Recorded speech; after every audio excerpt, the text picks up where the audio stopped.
महाराष्ट्राचा।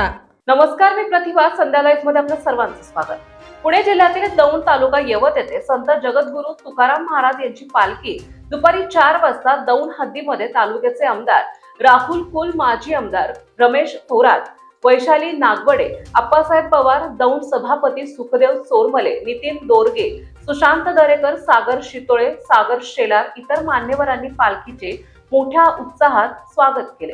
ज्ञानोबा तुकारामांचा गजर करत तुकोबांची पालखी सायंकाळी 8:45 यवत येथील भैरवनाथ मंदिरात मुक्कामी पोहोचली।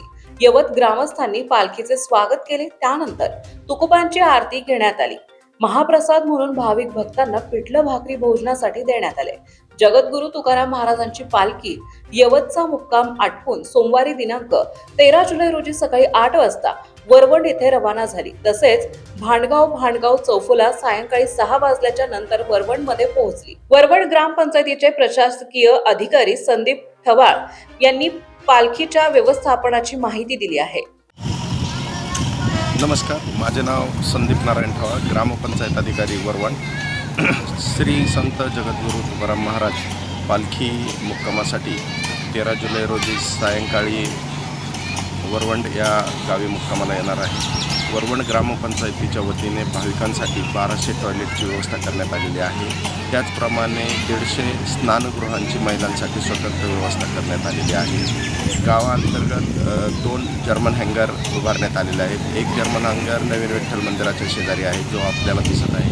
तो एक 10,000 स्क्वेअर फीटचा असून बाजार मैदान येथे 30,000 स्क्वेअर फीटचा एक जर्मन हँगर आहे। जर्मन हँगरमध्ये मुर्मीकरण व क्रशान टाकून येणाऱ्या भाविकांसाठी राहण्याची व्यवस्था करण्यात येणार आहे। या जर्मन हँगरमध्ये आपल्याकडे हिरकणी कक्ष, आरोग्यपूर व नियंत्रण कक्ष, पोलीस कक्ष असे विविध कक्ष भाविकांसाठी आहेत। त्यासाठी त्यांची चरणसेवेसाठी मसाज सेंटरची सुद्धा व्यवस्था त्या ठिकाणी करण्यात आलेली आहे।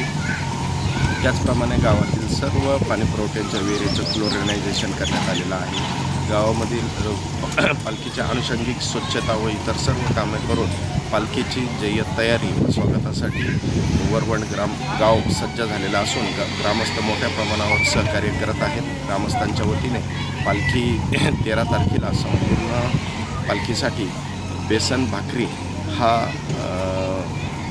उपहार देण्यात येत आहे। त्याचाही सर्व भाविकांनी लाभ घ्यावा व आपण ग्रामपंचायतीशी काय अडीअडचणी असल्यास संपर्क करावा। ग्रामपंचायत प्रशासन आपली कायमस्वरूपी मदतीसाठी व सहकार्यासाठी तयार आहे।